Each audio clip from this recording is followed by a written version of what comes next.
ঈদুল আজহার লম্বা ভ্যাকেশনের পরে বাংলাদেশ সুপ্রিম কোর্টের আজকে প্রথম কার্যদিবস।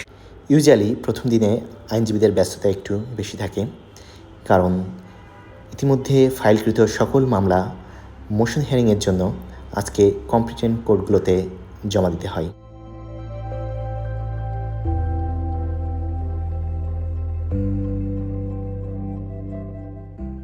সাধারণত দেখা যায় ভ্যাকেশনের পরে অনারেবল চিফ জাস্টিস হাইকোর্টের বেঞ্চগুলোকে রিকনস্টিটিউট করে থাকেন। এজন্য যে সকল মামলা চূড়ান্ত শুনানির জন্য প্রস্তুত থাকে সেগুলোকে কম্পিটেন্ট বেঞ্চে ফিক্সিংয়ের জন্য মেনশন স্লিপ জমা দিতে হয়।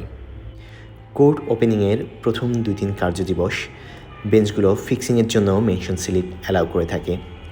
এই জন্য আইনজীবীরা এই সুযোগটা মিস করতে চান না, কারণ একবার এই সুযোগ মিস করলে তাকে ওই মামলা ফিক্স করার জন্য আবার দীর্ঘ সময় অপেক্ষা করতে হবে। প্রথম দিন হওয়ায় মেনশন হওয়ার শেষে আইনজীবীদের ব্যস্ততা কমে যায়। পরবর্তীতে আইনজীবীরা সাধারণত অ্যাডভোকেট লাউঞ্জে এসে একে অন্যের সাথে কুশলাদি বিনিময় করে।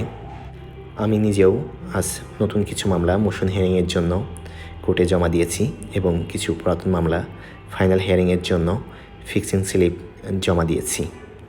আর এভাবেই কোর্টে প্রথম দিন শেষ হয়েছে।